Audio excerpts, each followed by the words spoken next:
अगर आपको सब्स्टिट्यूशन और एलिमिनेशन मेथड नहीं आता है तो बोर्ड एग्जाम में pair of linear equation in two variable के क्वेश्चंस को गलत करने के चांसेस बहुत ज्यादा बन जाते हैं और इस टॉपिक से क्वेश्चन आपके बनते ही बनते हैं बोर्ड एग्जाम में।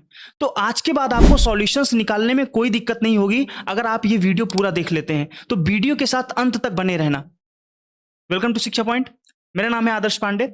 स्टूडेंट्स, हमने क्लास 10th मैथ्स का चैप्टर नंबर 3 जो कि pair of linear equation in two variable है उसके इंट्रोडक्शन को हमने स्टार्ट किया था और उसके ऊपर मैंने एक वीडियो अपलोड कर दिया है पार्ट फर्स्ट, जिसपे मैंने कुछ इंपॉर्टेंट कॉन्सेप्ट्स के ऊपर बात किया था। ये हमारा जो है इंट्रोडक्शन के ऊपर पार्ट 2 होने वाला है और इसमें हम लोग बचे हुए कॉन्सेप्ट्स को कवर करेंगे। छोटी सी वीडियो होगी तो थोड़ा थोड़ा करके पढ़ेंगे तो अच्छे तरीके से हमारा सिलेबस भी खत्म हो जाएगा, हमें पता भी नहीं चलेगा। अगर आपको इस चैप्टर के नोट्स चाहिए तो शिक्षा पॉइंट के टेलीग्राम चैनल को जरूर ज्वाइन करें, वहां पे आपको इस चैप्टर के नोट्स का पीडीएफ मिल जाएगा। सो बिना देरी किए हुए लेक्चर को स्टार्ट करते हैं। तो देखो, हमने फर्स्ट पार्ट में डिस्कस किया था डेफिनेशन ऑफ इक्वेशन क्या होता है, कॉन्सेप्ट ऑफ अलजेब्रिक इक्वेशन के बारे में बात किया था, linear equation in one variable and to variable के बारे में बात किया था। यहीं पे हमने pair of linear equation in two variable के बारे में भी बात किया था। आज का हमारा जो मुद्दा है वहां पे सबसे पहले हम बात करेंगे कि भैया solution of pair of linear equation in two variable क्या होता है, कि क्या बोलते हैं pair of linear equation in two variable का सॉल्यूशंस क्या होता है। ठीक है। दूसरा हम बात करेंगे यहाँ पे कि भैया सॉल्यूशन तो पता चल गया, क्या तरीके हैं, क्या मेथड्स हैं सॉल्यूशन फाइंड करने के। ठीक है। तो इन्हीं दो टॉपिक के ऊपर आज हम लोग चर्चा करेंगे और इसी के साथ हमारा इस चैप्टर का कॉन्सेप्ट खत्म हो जाएगा। तो बात करते हैं solution of pair of linear equation in two variable. तो pair of linear equation in two variable के सॉल्यूशन के बारे में बात करेंगे। ठीक है ना। तो इसको आइए इसके डेफिनेशन को देखते हैं हम लोग। क्या है इसका definition? A pair of values of variable X Y satisfying each one of the equation in given pair of linear equation in two variable are called solution of pair of linear equation in two variable। नहीं समझ में आया? बोल रहा है कि pair of values of variable, तो जो भी हमारे pair of linear equation in two variable हैं उसके एक्स वाई के ऐसे वैल्यूज जो हर एक इक्वेशन को सेटिस्फाई करे, मतलब LHS इक्वल टू RHS आ जाए उसको पुट करने पे, वो वैल्यू पुट करने पे, उसको हम क्या कहेंगे बताओ? Solution of pair of linear equation in two variable. ठीक है ना। चलो, अब pair of values X and Y let हमने कर लिया ए और बी। तो हमारे जो एक्स वाई के वैल्यूज हैं मैं उसको ए और बी मान लिया। सेटिस्फाइंग द इक्वेशन, अगर ये ए बी हमारे इक्वेशन को सेटिस्फाई कर रहा है then A B called the solution of pair of linear equation in two variable. एक एग्जांपल देता हूं, जैसे a1 x है, b1 y है, c1 है, पहला इक्वेशन हो गया, a2 x है, b2 y है, c2 है, मेरा दूसरा इक्वेशन हो गया। स्टैंडर्ड फॉर्म हो गया pair of linear equation in two variable का। अब मैं वेरिएबल x और y की ऐसी वैल्यू लूं जिसको मैं यहाँ पे a और b लिया हूं, वेरिएबल x और y की ऐसी वैल्यू लूं जिसको पुट करने पे हर एक इक्वेशन को सेटिस्फाई करो, मतलब इसको भी सेटिस्फाई करे, इसको भी सेटिस्फाई करे। सेटिस्फाई करना मतलब LHS इक्वल टू RHS आ जाए, तब हम क्या बोलेंगे? ये जो a और b है हमारा क्या है बताओ? Solution of pair of linear equation in two variable है। ठीक है ना। तो सॉल्यूशन तीन टाइप के होते हैं। एक होता है हमारा यूनिक सॉल्यूशन, दूसरा होता है हमारा नो सॉल्यूशन, तीसरा होता है हमारा इनफाइनेटली मैनी सॉल्यूशन। तो हो सकता है ये pair of linear equation in two variable का एक ही सॉल्यूशन हो, मतलब एक ही एक्स वाई की वैल्यू हो जो कि दोनों इक्वेशन को सेटिस्फाई कर रही हो सकता है कोई सॉल्यूशन ना हो। ठीक है ना, कोई एक्स वाई की वैल्यू ना हो जो इसको सेटिस्फाई करे। हो सकता है इनफाइनाइटली मैनी सॉल्यूशंस हो, बहुत सारे सॉल्यूशन हो। समझ रहे हो ना मेरी बात को? तो आई होप आपको सॉल्यूशन का मतलब समझ में आ गया होगा pair of linear equation in two variable का। ठीक है। चलो, अब बात करते हैं हम लोग कंसिस्टेंट और इनकंसिस्टेंट सिस्टम क्या होता है। कंसिस्टेंट और इनकंसिस्टेंट सिस्टम क्या होता है, ये बहुत इंपॉर्टेंट टॉपिक है और इससे क्वेश्चन आता है। इससे ना आपको 1 मार्क्स के क्वेश्चन पूछ लेगा MCQ वगैरह में। तो ये कॉन्सेप्ट आपके क्लियर होने चाहिए, कंसिस्टेंट और इनकंसिस्टेंट सिस्टम। ठीक है। तो सबसे पहले बात कर लेते हैं कंसिस्टेंट सिस्टम क्या होता है। तो अ system of simultaneous linear equation, देखो जब भी मैं साइमल्टेनियस लीनियर इक्वेशन बोलूं तो समझ जाना pair of linear equation in two variable की बात हो रही है। तो जब भी हम दो या दो से ज्यादा linear equation in two variable को एक साथ पढ़ते हैं तो उसे हम क्या कह देते हैं बताओ? Simultaneous linear equation in two variable बोल देते हैं। ठीक है। तो कंसिस्टेंट सिस्टम क्या होता है? A system of simultaneous linear equation is said to be consistent if it has at least one solution. तो pair of linear equation in two variable को हम तभी कंसिस्टेंट कहेंगे जब उसका कम से कम एक सॉल्यूशन हो। ज्यादा से ज्यादा कितने हो सकते हैं, लेकिन कम से कम एक सॉल्यूशन हो, मतलब कम से कम एक्स वाई की एक वैल्यू तो हो जिसको अगर मैं इक्वेशन में पुट करूं तो दोनों इक्वेशन को क्या करे बताओ, सेटिस्फाई करे। ठीक है ना, ज्यादा से ज्यादा एक्स वाई के कितने भी वैल्यू हो सकते हैं वेरिएबल के, लेकिन कम से कम एक सॉल्यूशन तो होना चाहिए। तो अगर आपको pair of linear equation in two variable का एक सॉल्यूशन मिल जाता है तो मतलब वो सिस्टम कंसिस्टेंट है। एक से ज्यादा सॉल्यूशन मिल जाता है फिर भी कंसिस्टेंट है। लेकिन अगर कोई सॉल्यूशन नहीं मिलता है तो वो इनकंसिस्टेंट सिस्टम है। So a system of simultaneous linear equation is said to be inconsistent if it has no solution. अगर pair of linear equation in two variable का pair of linear equation in two variable का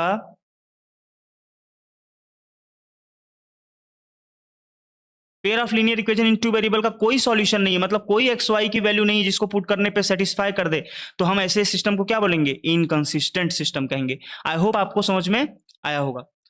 चलो अब इसकी बात करते हैं हम लोग। ये क्या है, consistent and inconsistent system by comparing the ratio of coefficients of pair of linear equation in two variable। ठीक है ना, तो हम अब बताएंगे pair of linear equation in two variable जो दिया हुआ है इसके वेरिएबल के कोएफिशिएंट का रेशियो को कंपेयर करके बताएंगे कि सिस्टम कंसिस्टेंट है या इनकंसिस्टेंट। फिर से सुनना, pair of linear equation in two variable जो भी दिया हुआ है, pair of linear equation in two variable जो भी दिया हुआ है, इसके वेरिएबल के कोफिशिएंट को कंपेयर करके हम बताएंगे कि सिस्टम कंसिस्टेंट है या इनकंसिस्टेंट है। समझ में आया कि नहीं? तो यहां पे अपने को pair of linear equation in two variable का स्टैंडर्ड फॉर्म दिया हुआ है।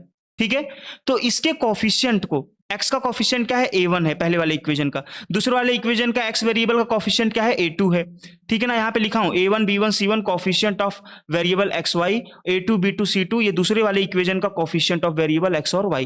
ठीक है ना, तो वेरिएबल xy के ये कोफिशिएंट दिए हुए हैं, बस इन्हीं को कंपेयर करेंगे और हम बताएंगे कि सिस्टम कंसिस्टेंट है या इनकंसिस्टेंट। तो पहला केस क्या है इसमें, पहला केस क्या है, a1 बाई a2 अगर not equal to b1 by b2 रहा, a1 बाई a2 क्या है, पहले वाले इक्वेशन का x का कोफिशिएंट a1 है, दूसरे वाले वेरिएबल का x का कोफिशिएंट a2 है, इनका रेशियो और y का निकालो। y का पहले वाले इक्वेशन का कोफिशिएंट b1 है और दूसरे वाले इक्वेशन का y का कोफिशिएंट b2 है और इनका रेशियो निकालो।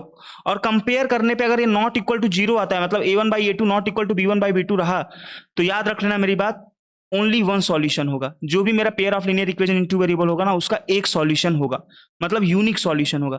अगर एक सॉल्यूशन है तो सिस्टम क्या होगा, कंसिस्टेंट होगा। ग्राफ कैसा बनेगा इसका, ग्राफ इनका कोइंसिडेंट करेगा, कोइंसिडेंट नहीं करेगा, एक मिनट रुक जाओ, इंटरसेक्टिंग होगा ग्राफ। ये थोड़ा सा कट कर देना, ग्राफ इनका इंटरसेक्टिंग होगा। ये जो इंटरसेक्टिंग ग्राफ है ना, ये मेरा इंटरसेक्टिंग होगा, मतलब ग्राफ इंटरसेक्ट करेगा एक दूसरे को। ये वाला पहले वाले इक्वेशन का ग्राफ है, ये वाला पहले वाले इक्वेशन का ग्राफ है, ये दूसरे वाले इक्वेशन का ग्राफ है। देखो इस पॉइंट पे इंटरसेक्ट कर रहे हैं, ठीक है ना, a कॉमा b पॉइंट पे इंटरसेक्ट कर रहे हैं। जिस पॉइंट पे इंटरसेक्ट कर रहे हैं वही मेरा क्या होगा, solution of pair of linear equation in two variable होगा। समझ में आया कि नहीं? तो आप ग्राफ देख के सब कुछ बता सकते हो। देखो ग्राफ अगर एक दूसरे को इंटरसेक्ट कर रहे हैं तो कम से कम एक सॉल्यूशन होगा, एक सॉल्यूशन है तो मतलब सिस्टम कंसिस्टेंट होगा, और जिस पॉइंट पे इंटरसेक्ट कर रहे हैं वही पॉइंट उसका सॉल्यूशन होगा। समझ में आया कि नहीं आपको? देखो ग्राफ देख के आप बता दिए और कंडीशन देख के भी आप बता दिए। क्लियर हुआ कि नहीं?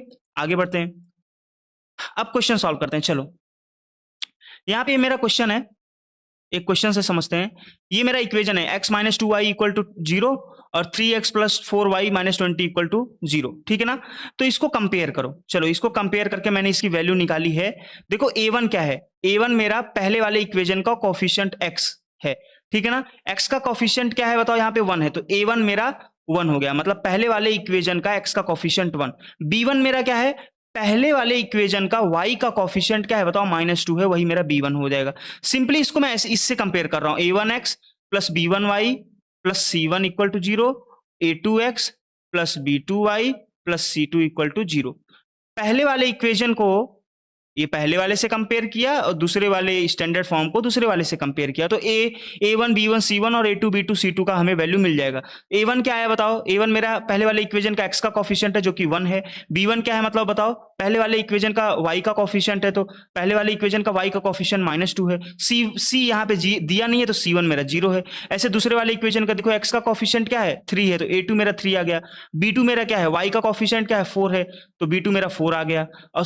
और c क्या है यहाँ पे बताओ, कांस्टेंट टर्म क्या है बताओ, c2 यहाँ लिखेंगे, c2 लिखेंगे। c2 क्या है बताओ, मेरा -20 है। ठीक है ना। अब इसको कंपेयर करते हैं, तो देखते हैं कितने सॉल्यूशन होंगे। ये सिस्टम कंसिस्टेंट है या इनकंसिस्टेंट है, ये बताना है। ठीक है, तो कंपेयर करते हैं। a1/a2 क्या है बताओ, 1/3 आया। और b1 बाई b2 क्या आया, b1 बाई b2 देखते हैं, -2/4 है, 2 1 जा 2, 2 2 जा 4, तो क्या आया -1/2। देखो a1/a2 not equal to b1 by b2 आया, a1/a2 not equal to b1 by b2 आया, क्योंकि भैया 1/3 जो मेरा नहीं है इक्वल -1/2 के, तो मैं बोल सकता हूँ इस अगर a1/a2 not equal to b1 by b2 रहा, तो पहले ही मैंने बताया है, बताओ क्या होता है, एक ही सॉल्यूशन होगा, सिस्टम कंसिस्टेंट होगा।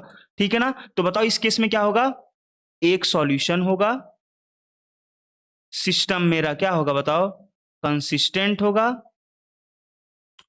ग्राफ इसका कैसा बनेगा बताओ, ग्राफ इसका इंटरसेक्टिंग बनेगा। अब दो लीनियर इक्वेशन है, तो दो लाइन बनेगी और एक दूसरे को वो क्या करेंगे, इंटरसेक्ट करेंगे। ठीक है, तो ग्राफ इसका इंटरसेक्टिंग बनेगा जब एक सॉल्यूशन हो, मतलब जब a1/a2 not equal to b1 by b2 रहा, तो ग्राफ इंटरसेक्टिंग बनेगा। जिस पॉइंट पे इंटरसेक्ट करेगा, मान लो a, b पे इंटरसेक्ट कर रहा है, वही उसका सॉल्यूशन होगा, याद रख लेना मेरी बात। ठीक है, तो जब भी ये कंडीशन हो तो ग्राफ इंटरसेक्टिंग बनेगा, याद रख लेना मेरी बात। ठीक है, चलो अब इसमें केस 2 देखते हैं। केस 2 देखते हैं। केस 2 क्या है, ये मेरे पास इक्वेशन दिया हुआ है, a1 b1 c1 पहले वाले इक्वेशन का xy का कोएफिशिएंट है और कांस्टेंट टर्म है, और a2 b2 c2 मेरा क्या है, दूसरे वाले इक्वेशन का xy और कांस्टेंट टर्म है। ठीक है ना। चलो, मतलब a2 b2 c2 मेरा x और y का कोफिशिएंट है और c2 मेरा कांस्टेंट टर्म है। a1 b1 c1 मेरा पहले वाले इक्वेशन का xy का कोफिशिएंट है और c1 उसका क्या है, c1 क्या है, कांस्टेंट टर्म है। अब दूसरा केस क्या है, अगर a1/a2 मतलब इनके कोफिशिएंट को कंपेयर करो, अगर a1/a2 b1/b2, एक मिनट रुक जाओ, अगर a1/a2 b1/b2 और c1/c2 क्या आ गए बताओ, इक्वल आ गए। अगर a1/a2 b1/b2 c1/c2 अगर इक्वल आ गए आपस में, तो याद रख लेना मेरी बात को, इनफाइनाइटली मैनी सॉल्यूशंस होगा, बहुत सारे सॉल्यूशन होंगे। सिस्टम मेरा कंसिस्टेंट होगा, मैंने बताया था अगर एक सॉल्यूशन हो या एक से ज्यादा सॉल्यूशन हो तो क्या होगा, सिस्टम कंसिस्टेंट होगा। जो ग्राफ बनेगा, लाइन कोइंसिडेंट करेंगे, मतलब एक दूसरे के ऊपर ऐसे लाई करेंगे, ऐसे एकदम चिपके हुए। ठीक है ना। तो ग्राफ इसके कैसे बनेंगे, कोइंसिडेंट बनेंगे। क्लियर हो गया। देखो ऐसे यहाँ पे देखो एक दूसरे के ऊपर ग्राफ लाई कर रहा है, तो इसके बहुत सारे इसके पॉइंट्स होंगे, बहुत सारे इसके देखो ग्राफ बना ही होगा, कोऑर्डिनेट से ही बनता है, ऐसे ऐसे पॉइंट से ही ज्वाइन करके बना होगा। तो एक दूसरे के ऊपर लाई कर रहे हैं लाइन, तो कितने सारे इनफाइनाइटली इसके सॉल्यूशंस हो जाएंगे, बहुत सारे सॉल्यूशन होंगे, बहुत सारे देखो सॉल्यूशन, जितने पॉइंट्स इसके ऊपर लाई कर रहे हैं सब इसके सॉल्यूशन है। ठीक है, तो यहां से आप अगर a1/a2 b1/b2 c1/c2 अगर कंपेयर करके आता है मेरा pair of linear equation in two variable के कोफिशिएंट को, तो याद रख लेना मेरा इनफाइनेटली मैनी सॉल्यूशन होगा, सिस्टम मेरा कंसिस्टेंट होगा, ग्राफ मेरा कोइंसिडेंट बनेगा। और ग्राफ को देख के भी आप बता सकते हो, अगर ग्राफ कोइंसिडेंट है तो उसका इनफाइनाइटली मैनी सॉल्यूशन होगा, सिस्टम कंसिस्टेंट होगा, और कंडीशन क्या होगा, a1/a2 equal to b1/b2 equal to c1/c2। अगर ये कंडीशन दिया रहे तो आप ग्राफ बना सकते हो, बोलोगे कोइंसिडेंट करेगा ग्राफ। अगर ये वाला ग्राफ दिया हो तो आप ये कंडीशन बता सकते हो। समझ में आया कि नहीं। तो आपको कहीं से भी क्वेश्चन पूछे चूकना नहीं है। चलो एक क्वेश्चन करते हैं इसी के ऊपर, अभी समझ में आएगा आपको। देखो कंपेयर करो इसको, a1x से, b1y से, c1 इक्वल टू 0 से, a2x से, b2y से और c2 से इसको कंपेयर करो। ये pair of linear equation in two variable है, उसका स्टैंडर्ड फॉर्म है, और इसको कंपेयर करो इससे। ठीक है ना। तो बताओ पहला वाला जो इक्वेशन है उसको पहले वाले इक्वेशन से कंपेयर करो, तो a1 मेरा क्या हो जाएगा, यहाँ पे 2 हो जाएगा कि नहीं। देखो पहले वाले इक्वेशन का x का जो कोफिशिएंट a1 है, यहाँ पे पहले वाले इक्वेशन का x का कोफिशिएंट 2 है, तो a1 मेरा 2 आ गया। y का कोफिशिएंट क्या है b1, यहाँ y का कोफिशिएंट क्या है 3, तो b1 मेरा क्या आ गया 3 आ गया। c1 मेरा कांस्टेंट टर्म है, यहाँ पे c1 क्या है बताओ, -9 है, तो देखो c1 -9 हो गया। दूसरे वाले टर्म के लिए बताओ x का कोफिशिएंट क्या है बताओ, 4 है, और यहाँ पे x का कोफिशिएंट क्या है a2, तो a2 मेरा क्या हो गया 4। ऐसे ही y का कोफिशिएंट b2 मेरा क्या हो गया 6, b2 मेरा 6, और यहाँ c2 आएगा, c2 मेरा क्या हो गया बताओ -18। अब करते हैं इसको कंपेयर, a1/a2 पहले निकालते हैं, रेशियो निकालो इनके कोफिशिएंट का, 2/4, फिर b1/b2 निकालते हैं, चलो क्या आ गया बताओ 3/6। फिर c1/c2 निकालते हैं, क्या आ गया बताओ 9 माइनस 18 आया। कट करो चलो इनको, कट करके देखते हैं इनको। -9 है, -9/18। देखो 2 1 जा 2, 2 2 जा 4, 1/2 आया। 3 1 जा 3, 3 2 जा 6, यहाँ भी ये 1/2 आया। माइनस से माइनस गया, 9 1 जा 9, 9 2 जा 18, यहाँ पे भी क्या है बताओ 1/2 आया। देखो तीनों का 1/2 आया, मतलब a1/a2 equal to b1/b2 equal to c1/c2। देखो तीनों जो हमारे कोफिशिएंट्स थे या कोफिशिएंट और कांस्टेंट टर्म थे, तीनों का रेशियो मेरा जब कंपेयर किया तो इक्वल आया, वैल्यू इक्वल आई, सबका 1/2 ही है। तो हम बोल सकते हैं कि इसके इनफाइनाइटली मैनी सॉल्यूशन होंगे। जब तीनों इक्वल हों, जब तीनों इक्वल हो तो क्या होता है बताओ, इनफाइनाइटली मैनी सॉल्यूशन होता है। सिस्टम कैसा होगा, जब बहुत सारे सॉल्यूशन होंगे तो कंसिस्टेंट होगा। सिस्टम मेरा कंसिस्टेंट होगा, इनफाइनाइटली मैनी सॉल्यूशंस होंगे, मैनी सॉल्यूशंस होंगे। ग्राफ कैसा बनेगा, ग्राफ एक दूसरे के ऊपर कोइंसिडेंट करेगा, लाइन ऐसे दोनों दोनों इक्वेशन की लाइन अगर बनाओगे ग्राफ तो कोइंसिडेंट करेगा, एक दूसरे के ऊपर लाई करेंगे, ठीक है ना। ओके, और इसके ऊपर जो भी पॉइंट्स आएंगे, बहुत सारे पॉइंट्स आएंगे, तभी तो इनको ज्वाइन करके लाइन बनेगा, यही इसके सॉल्यूशंस होंगे। समझ में आया कि नहीं। चलो आगे बढ़ते हैं। अब इसमें तीसरा केस क्या है, थर्ड केस क्या है। थर्ड केस क्या है बताओ, दो इक्वेशन दिए हुए हैं, a1 b1 c1 मेरे क्या है बताओ, पहले वाले इक्वेशन का एक्स वाई का कोफिशिएंट है और c1 मेरा कांस्टेंट टर्म है। और a2 b2 c2 क्या है मेरा, दूसरे वाले इक्वेशन का x और y का कोफिशिएंट और c2 क्या है, कांस्टेंट टर्म है, ठीक है ना। ओके, अब इसमें कंडीशन क्या आता है, अगर a1/a2 मतलब अगर आपने इनके कोफिशिएंट को कंपेयर किया, a1/a2 b1/b2 के इक्वल आ गया, लेकिन नॉट इक्वल टू c1/c2 आया, तो इस केस में हमारा क्या होगा बताओ, इस केस में हमारा नो सॉल्यूशन होगा, कोई सॉल्यूशन नहीं होगा। अगर कोई सॉल्यूशन नहीं तो सिस्टम कैसा होगा, इनकंसिस्टेंट होगा, और ग्राफ जो होगा उसके लाइन पैरेलल होंगे। क्या होंगे बताओ, लाइन हमारे पैरेलल होंगे, ठीक है। तो यहाँ पे देखो a1/a2 equal to b1/b2 not equal to c1/c2 रहा, तो ग्राफ इसके बताओ कैसे बने, पैरेलल बने, इसका कोई सॉल्यूशन नहीं होगा। तो आप ग्राफ देख के भी आंसर दे सकते हो, ग्राफ पैरेलल है तो ये वाली कंडीशन होगी, a1/a2 not equal to b1/b2 सॉरी a1/a2 equal to b1/b2 not equal to c1/c2, और ग्राफ हमारा कैसा बनेगा बताओ, पैरेलल बनेगा। अब पैरेलल ग्राफ है तो ये वाला कंडीशन, पैरेलल ग्राफ है तो मतलब नो सॉल्यूशन, सिस्टम कैसा मतलब इनकंसिस्टेंट। तो आप ग्राफ को देख के भी आंसर दे सकते हो। चलो एक क्वेश्चन सॉल्व करते हैं, इसको कंपेयर करो, a1x plus b1y plus c1 equal to 0, a2x plus b2y plus c2 equal to 0, ठीक है। चलो पहले वाले इक्वेशन को, pair of linear equation in two variable है, इसका स्टैंडर्ड फॉर्म है, इसको कंपेयर करो, पहले वाले इक्वेशन को इससे फर्स्ट वाले से कंपेयर करो। तो x का कोफिशिएंट a1 है, यहाँ पे x का कोफिशिएंट क्या है 1 है, तो a1 मेरा 1 आ गया। b1 मेरा क्या है बताओ, y का कोफिशिएंट है, यहाँ y का कोफिशिएंट पहले वाले इक्वेशन का क्या है 2 है, तो b1 2 आ गया। c1 मेरा क्या है बताओ, माइनस का 4 है, ठीक है। ऐसे दूसरे वाले इक्वेशन की बात करें तो x का कोफिशिएंट क्या है बताओ, a2 है, और दूसरे वाले इक्वेशन में x का कोफिशिएंट क्या है 2 है, तो a2 इक्वल टू 2 हो गया। और y का कोफिशिएंट क्या है b2 है, दूसरे वाले इक्वेशन के लिए, यहाँ पे y का कोफिशिएंट क्या है 4 है, तो b2 इक्वल टू 4 आ गया। ऐसे यहाँ पे c2 है, ठीक है ना। c2 क्या है बताओ, कांस्टेंट टर्म है दूसरे वाले इक्वेशन का, तो यहाँ पे दूसरे वाले इक्वेशन का कांस्टेंट टर्म क्या है -12 है। तो a1 b1 by a1 a2 b1 b2 c1 c2 आ गया। अब कंपेयर करो, a1/a2 को कंपेयर करो, क्या आया बताओ 1/2। ऐसे b1/b2 का निकालो, क्या आएगा बताओ 2/4 है, 2 1 जा 2, 2 2 जा 4, कटा तो 1/2 आ गया। ऐसे c1/c2 को कंपेयर करो, क्या आया बताओ, माइनस का 4 आया।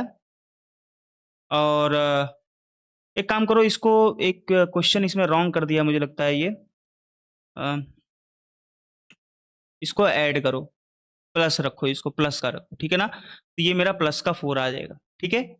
तो ये प्लस का 4 और ये माइनस का 12, नहीं रहने दो रहने दो, कोई दिक्कत नहीं, कोई दिक्कत नहीं, 1 मिनट रुको, सब सही है, सब सही है, सब सही है, सब सही है, 1 मिनट रुक जाओ, सब सही है। तो c1/c2 क्या आएगा बताओ, c1/c2 क्या आएगा बताओ, 1 मिनट,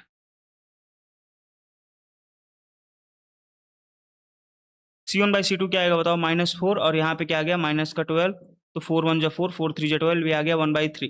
तो देखो a1/a2 इक्वल टू b1/b2 तो है, क्योंकि 1/2 1/2 वैल्यू है, but not equal to c1/c2 है।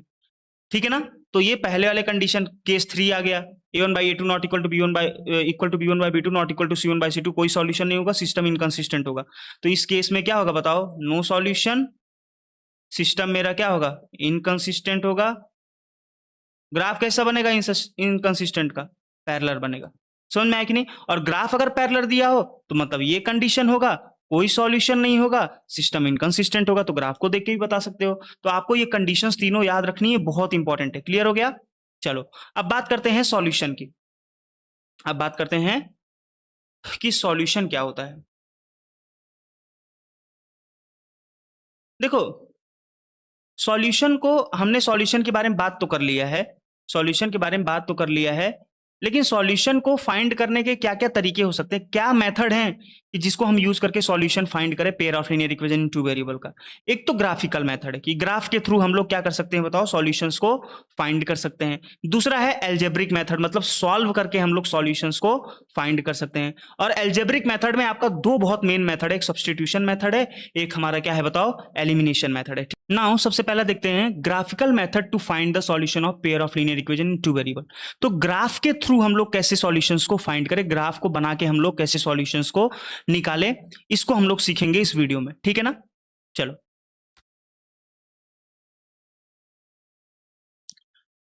नाउ ग्राफ, नाउ पहला हम लोग बात करते हैं ग्राफिकल मेथड की कि pair of linear equation in two variable का ग्राफिकल मेथड से कैसे सॉल्यूशंस निकाले, ग्राफ बना के कैसे सॉल्यूशंस निकाले उसको देखेंगे। ठीक है ना। तो ग्राफ से हम लोग सॉल्यूशंस को निकालना सीखेंगे। तो सबसे पहला हम लोग पहला इक्वेशन लिखते हैं। देखो अगर आपको ग्राफ बनाना है तो आपको एक्स और वाई के कोऑर्डिनेट चाहिए, तभी पॉइंट प्लॉट करोगे और ग्राफ बनाओगे। ठीक है ना। और जब एक्स वाई के पॉइंट आपको सबसे पहले निकालने होंगे, और पॉइंट निकालने के बाद आपको एब्सिसा ऑर्डिनेट टेबल बनाना पड़ेगा, फिर आपको ग्राफ बनाना पड़ेगा, फिर सॉल्यूशंस हम लोग देखेंगे। ठीक है। तो सबसे पहला इक्वेशन क्या है बताओ, x minus Y equal to 1। इसका सबसे पहले आप x और y के वैल्यू निकालो। तो मैंने x को यहीं छोड़ा, y माइनस में उधर जाके क्या हुआ गया बताओ, 1 प्लस वाई हो गया। अब y की वैल्यू पुट करो, x आपको मिलता जाएगा। तो एब्सिसा ऑर्डिनेट टेबल आपको यहाँ पे पहले वाले इक्वेशन का मिल जाएगा। ठीक है। चलो देखते हैं, y को जीरो पुट करो। मैंने y को यहाँ जीरो पुट कर दिया। जब y जीरो हो गया तो क्या होगा बताओ, x equal to 1 plus zero, तो x मेरा क्या आ जाएगा, 1 हो गया। यहाँ मैं एक्स वाई की वैल्यू लिख दे रहा हूँ। y को आप जब आपने जीरो पुट किया तो x 1 आ गया। अच्छा एक बात बताओ, जब आप y को 1 पुट करोगे, y को 1 पुट करो तो 1 प्लस 1 कितना आ गया बताओ, 2 आ गया। तो x मेरा कितना आ जाएगा, 2। तो y को जब 1 पुट करोगे तो x मेरा कितना आ जाएगा, 2। और y को जब आप 2 पुट करोगे, y को 2 पुट करो, 2 प्लस 1 कितना आ जाएगा, 3x। y को जब 2 पुट किया तो x मेरा क्या आ गया, 3 आ गया। क्लियर हो गया आपको। तो पहले वाले इक्वेशन का मेरा एब्सिसा ऑर्डिनेट टेबल बन गया। मैं इक्वेशन लिख दे रहा हूँ, इक्वेशन लिख देता हूँ मैं, x minus Y equal to 1, पहले वाले इक्वेशन का एब्सिसा ऑर्डिनेट टेबल बन गया। चलो इसको मैं थोड़ा सा रफ कर रहा हूं।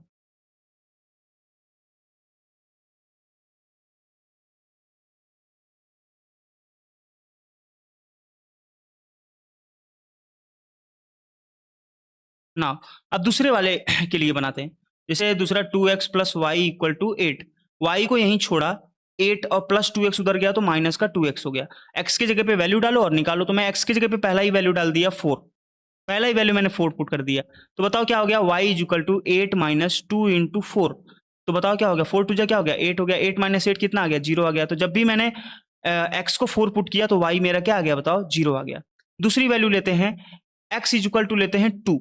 तो चलो y is equal to 8 minus 2 into 2 लिखो। 8 माइनस क्या हो गया, 4 हो गया। तो y मेरा क्या आ गया, 4 आ गया। जब x को 2 पुट किया तो y 4 आ गया। अब x को 3 पुट करते हैं। जब x को 3 पुट करोगे तो y is equal to 8 minus 2x, y is equal to 8 minus 2 into 3, तो y is equal to 8 minus 6। तो y इज इक्वल टू कितना आ गया बताओ, y इक्वल टू आ गया मेरा 2। चलो एब्सिसा ऑर्डिनेट टेबल बनाते हैं इसका।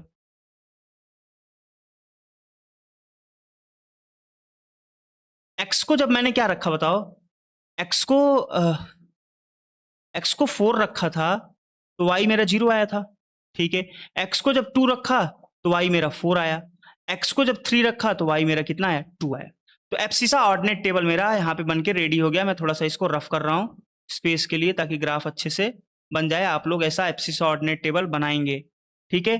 तो ग्राफ पेपर पे आपका अच्छा ग्राफ बनेगा। यहाँ पे तो मैं बस एक आपको बता रहा हूँ कि ग्राफ कैसे बनता है। ठीक है। चलो अब पॉइंट्स को प्लॉट करेंगे, सबसे पहले पॉइंट्स को प्लॉट करेंगे। पहला क्या है, पहले वाला इक्वेशन का हम देखेंगे 1,0, तो यहाँ पे आएगा कुछ, इसको मैं लिख देता हूँ 1,0 लिख दिया। दूसरा क्या है 2,1, ये हो गया अपना x मेरा 2 है, y मेरा 1 है, तो ये हो गया अपना यहाँ पे कुछ हो गया, ये 2,1 हो गया, ठीक है। फिर क्या है 3,2 है, 3 भैया 2, ये 3 हो गया x मेरा, और 2 यहाँ पे कुछ है, तो ये मेरा आ गया, ये मेरा आ गया, एक मिनट रुक जाओ, ये मेरा यहाँ पे आ गया 3,2 आ गया, ठीक है। अब इसका चलो मैं ग्राफ बना देता हूं। तो आपने जब इसको ज्वाइन करोगे, थोड़ा सा ग्राफ यार देखना, टेढ़ा मेढ़ा हो सकता है, आप इसको ज्वाइन करोगे तो ऐसा स्ट्रेट लाइन मिलेगा, ठीक है, ऐसा कुछ स्ट्रेट लाइन आपको मिल जाएगा। क्लियर हो गया, ये आपके प्लॉटेड पॉइंट्स हैं, ये आपके पॉइंट्स हैं जो प्लॉटेड है। अब दूसरे वाले के लिए बनाते हैं, चलो दूसरे वाले के लिए पॉइंट प्लॉट करते हैं। दूसरा वाला पॉइंट क्या है 4,0 है, यहाँ पे है कुछ 4,0, ठीक है ना, ये मेरा हो गया 4,0, y 0 है, x मेरा 4 है यहाँ पे। फिर दूसरा है 2,4, x 2 है और ये मेरा 4 है, x 2 है और जाओ भैया 4, ए कुछ यहाँ पे है अपना, कुछ यहाँ पे है। फिर क्या है बताओ 2,4 3,2 है, x मेरा 3 है और ये मेरा क्या है बताओ, कुछ देखो x मेरा 3 है और y मेरा क्या है 2 है, x मेरा 3 है, y मेरा 2 है, तो यही वाला पॉइंट होगा 3,2, ठीक है। अब इसको ग्राफ को ज्वाइन करो, देखो ऐसा कुछ ग्राफ बनेगा स्ट्रेट लाइन, ठीक है। ये दूसरे वाले इक्वेशन का ग्राफ हो गया। तो पहले वाले इक्वेशन का ग्राफ क्या है, ये वाला x minus Y equal to 1, ये पहला वाला इक्वेशन का ग्राफ हो गया, और दूसरे वाले इक्वेशन का ग्राफ हो गया अपना 2x plus Y equal to 8, ये दूसरे वाले इक्वेशन का ग्राफ हो गया, ठीक है।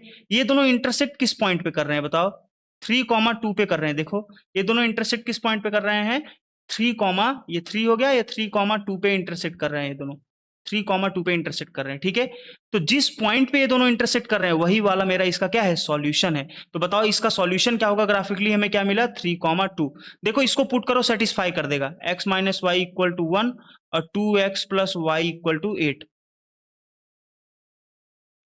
पुट करो 3 और 2 पुट करो, देखो पहले वाले इक्वेशन पुट किया 3 माइनस 2, देखो 1 इक्वल टू 1 आ गया, LHS इक्वल टू RHS आ गया, तो यस ये सेटिस्फाई कर रहा है। इसको इसमें पुट करो, x की जगह पे 3, 3 2 जा कितना आ गया 6, y की जगह पे 2, देखो 8 इक्वल टू 8 आ गया, तो मेरा क्या हो गया LHS इक्वल टू RHS आ गया।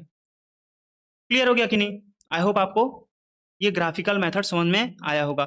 यहाँ पे मैं 3,2 लिया हूँ, यहाँ पे भी 3,2 लिया हूँ, आप दूसरे पॉइंट्स भी ले सकते हो। ग्राफ पे जब बनाओगे तो प्रॉपरली आपको पता चल जाएगा एग्जैक्ट किस पॉइंट पे कट कर रहा है। ऐसा जरूरी नहीं है कि आप सेम पॉइंट लो, यहाँ पे मेरा कोइंसिडेंटली सेम पॉइंट ले लिया, तो मैं समझाने के लिए आपको समझा रहा था, आप समझ गए होगे। आप दूसरे पॉइंट्स भी ले लोगे, ऐसा नहीं जरूरी है कि यहाँ सेम ही सेम लेना है, अलग अलग पॉइंट्स लो, ज्यादा करके मैक्सिमम 3 पॉइंट तक जाना, बड़े बड़े पॉइंट सिलेक्ट मत करना, ठीक ना, छोटे छोटे पॉइंट सिलेक्ट करना। ग्राफ बनाओ ग्राफ पेपर पे, और आपको एग्जैक्ट जिस पॉइंट पे वो कट कर रहा है वही मेरा जीरोस होगा, ठीक है। और चेक भी कर लेना एक बार इक्वेशन में डाल के। चलो अब देखते हैं हमारा लास्ट टॉपिक जो है कि भैया ग्राफिकल मेथड तो देख लिया, एल्जेब्रिक मेथड कैसा होगा। Algebraic method to find the solution of a equation in 2 variable, solutions of a linear equation in 2 variable. तो pair of linear equation in 2 variable को सॉल्व करने के लिए एल्जेब्रिक मेथड से कैसे सॉल्व करेंगे, ठीक है ना। तो इसके आपके अहम दो तरीके हैं, इसके आपके 2 तरीके हैं। एक तो है हमारा method of elimination by substitution, जिसको शॉर्ट में हम लोग सब्स्टिट्यूशन मेथड कहते हैं, ठीक है ना। इसका फुल फॉर्म क्या होता है, इसको फुल नेम क्या होता है, method of elimination by substitution. तो हम यहाँ सब्स्टिट्यूट करके एक वेरिएबल को एलिमिनेट करते हैं, हटाते हैं, और सिंगल वेरिएबल हमें मिल जाता है और हमारा एक वेरिएबल का आंसर आ जाता है। फिर जो आंसर आता है उसको दूसरे वाले इक्वेशन में पुट करते हैं तो हमें दूसरा वेरिएबल मिल जाता है। तो इसी को हम बोलते हैं मेथड ऑफ एलिमिनेशन, मतलब हटाने का तरीका किससे, सब्स्टिट्यूशन से, सब्स्टिट्यूट करके। समझ में आया कि नहीं, इसी को सब्स्टिट्यूशन कहते हैं, ठीक है। दूसरा क्या है, method of elimination by equating the coefficients. तो कोएफिशिएंट को इक्वेट करके, ये कोएफिशिएंट है, y के कोएफिशिएंट है, x का कोएफिशिएंट है, इनके कोएफिशिएंट को इक्वेट करके वेरिएबल को एलिमिनेट करना, इसी को शॉर्ट फॉर्म में क्या कहते हैं, एलिमिनेशन मेथड। इसी से ही हमारा x और y का वैल्यू आ जाएगा। ठीक है, तो पहला सब्स्टिट्यूशन मेथड से करते हैं। ये मेरा इक्वेशन फर्स्ट है, ये मेरा इक्वेशन सेकंड है। अब जैसा नाम वैसा काम, सब्स्टिट्यूशन मेथड, सब्स्टिट्यूट करना मतलब एक वेरिएबल का हम वैल्यू निकालेंगे और दूसरे वाले इक्वेशन में उसके जगह पे सब्स्टिट्यूट कर देंगे।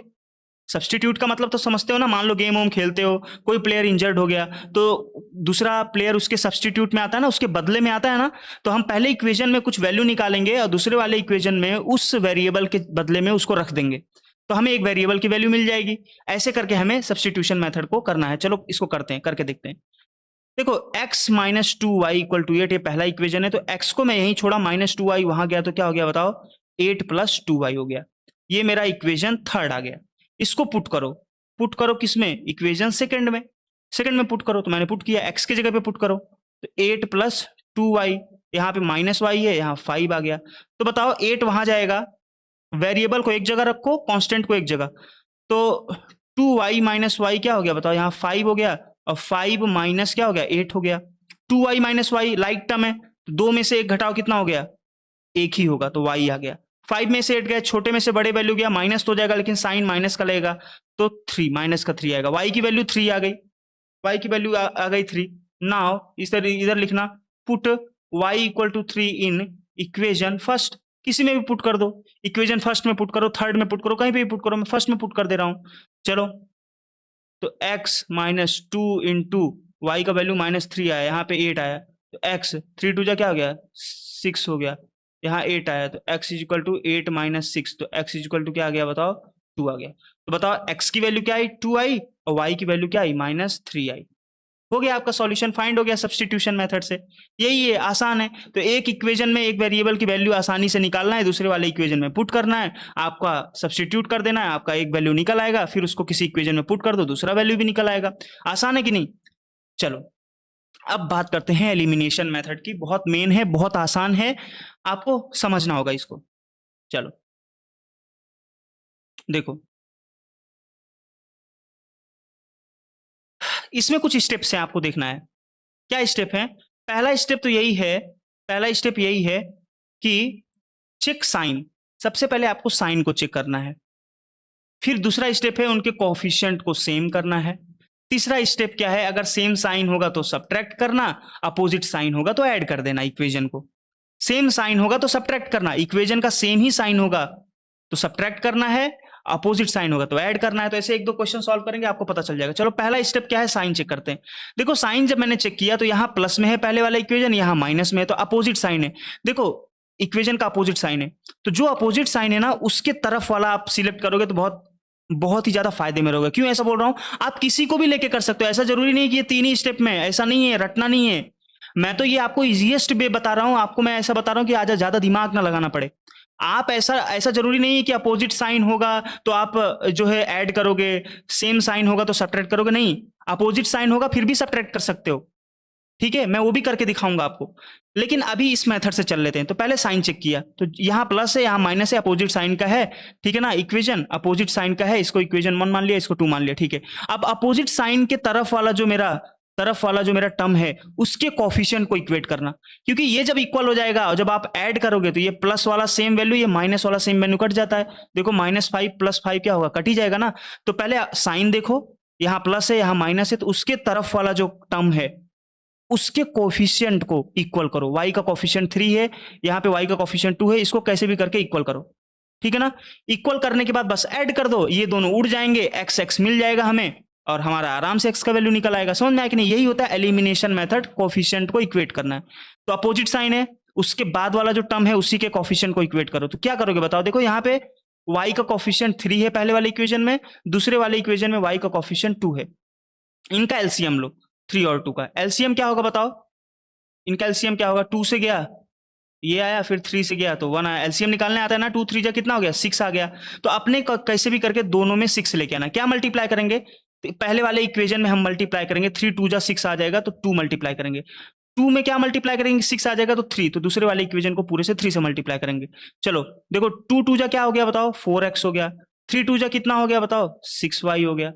5 2 जा कितना हो गया, 10 हो गया। फिर यहाँ पे 5 3 जा 15x हो गया, माइनस साइन है माइनस, 3 2 जा कितना हो गया, 6y हो गया, और 3 3 जा कितना हो गया, 9 हो गया। अब क्या करो, नाउ ये हो गया अपना। अब इसके बाद क्या करना है, नाउ ऐड दिस इक्वेशन, इसको ऐड कर लो। इसको अगर आप ऐड करोगे तो 15 और 4 कितना हो जाएगा बताओ, 19x हो जाएगा। प्लस का 6y माइनस का 6y 0 हो जाएगा। देखो इसी वजह से किया मैंने, जब अपोजिट साइन हो तो उसके बाद वाले के कोफिशिएंट को ही इक्वेट करो, समझे कि नहीं।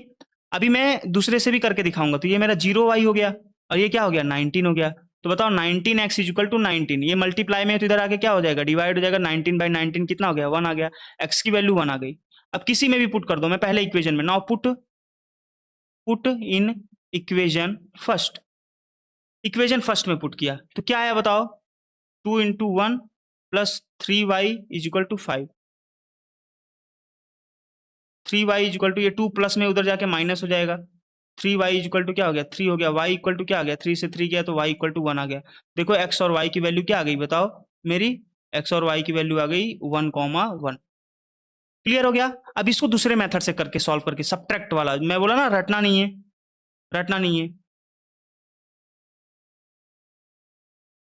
चलो अब कुछ साइन वाइन कुछ मत चेक करो, आपका जो मन करे ना उसको इक्वेट करो।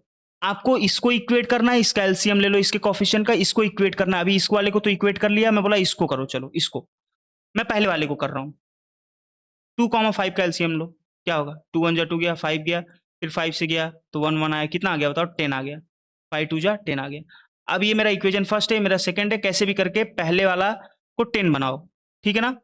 मैं क्योंकि मैं पहले वाले टर्म के लिए कोफिशिएंट लिया तो मैं क्या मल्टीप्लाई करूंगा बताओ, पहले वाले में 10 लाने के लिए 5 और दूसरे वाले में 10 लाने के लिए मैं 2 से मल्टीप्लाई करूंगा। देखो 5 2 जा कितना आ गया, 10x आ गया। 5 3 जा कितना आ गया, 15y आ गया। 5 5 जा कितना आ गया, 25 आ गया।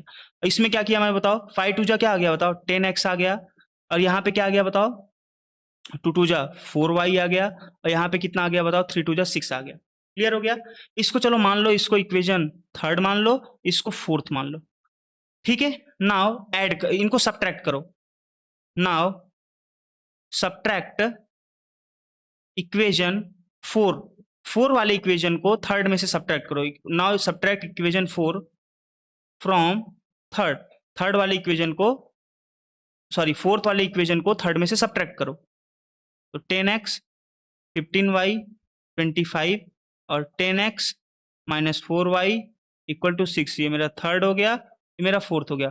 फोर्थ वाले को घटा रहे हैं थर्ड में से, तीसरे में से फोर्थ वाले को घटा रहे हैं। तो बस कुछ नहीं करना है, कुछ नहीं करना है, साइन आपको बस पलट देना है। यहाँ क्या है बताओ, 10 के सामने प्लस है ना, तो बताओ यहाँ माइनस ले लेना है। ये मेरा माइनस में है ना, दूसरा वाला इक्वेशन 4 वाला माइनस में है ना, ये मेरा प्लस हो जाएगा। और ये बताओ ये 6 प्लस में है ना, तो इसको माइनस ले लो बस। अब यही साइन को देखना है आपको, नीचे वाले साइन को ही देखना है।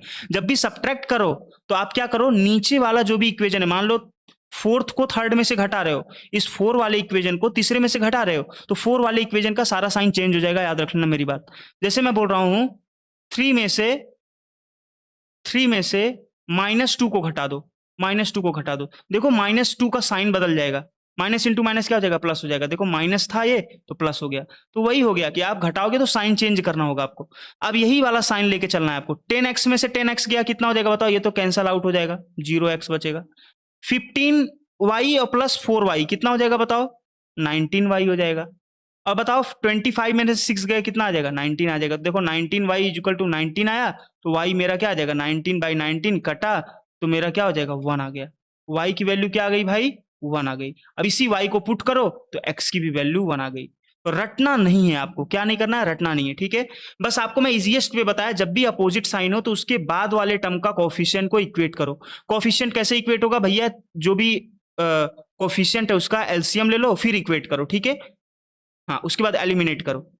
जब अपोजिट साइन हो तो ऐड करो, और जब अपोजिट साइन ना हो तो सब्ट्रैक्ट कर दो इक्वेशन को। और ऐसा कुछ रटने वाली बात नहीं, आप कुछ भी कर सकते हो, कोई भी टर्म का आप कोफिशिएंट को इक्वेट कर सकते हो।